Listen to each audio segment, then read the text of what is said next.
నమ్ముతారా?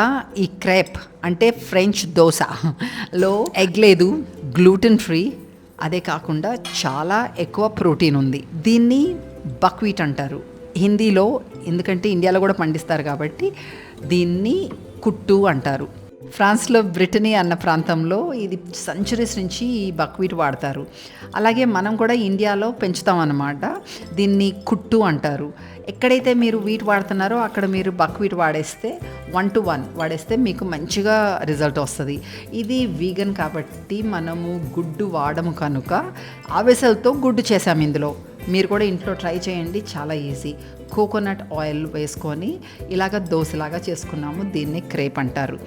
దీంట్లో ఎన్నో రకాలుగా ఫిల్లింగ్స్ చేయొచ్చు.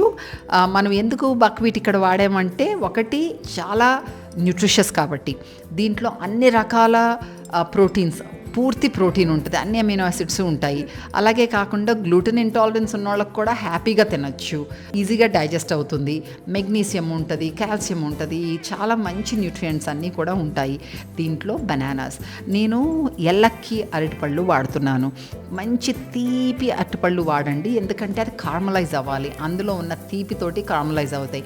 నేను కొంచెం బ్రౌన్ షుగర్ కూడా వాడుతున్నాను, మీరు కావాలంటే కోకోనట్ జాగరీ కూడా వాడచ్చు. దీంట్లో థైమ్ అన్న ఒక హెర్బ్ వాడుతున్నాను.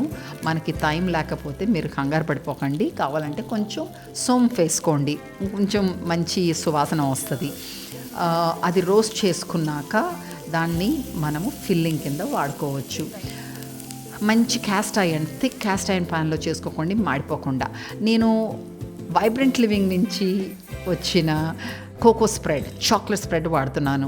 డివైన్స్ కోకో స్ప్రెడ్ అని ఉంది, లేదంటే చాకో ఆల్మండ్ స్ప్రెడ్ అని ఉంది. ఏదైనా కూడా చాలా మంచిది. అలాగే మీరు బయట ఒకవేళ బయట కొనుక్కునేటట్టయితే లేబుల్స్ చదవండి, మంచి కోకో స్ప్రెడ్డే వాడండి. ఎందుకంటే యాక్చువల్లీ చాక్లెట్ చాలా మంచిది మన మెంటల్ హెల్త్కి అయితే, ఫిజికల్ హెల్త్కి అయితే.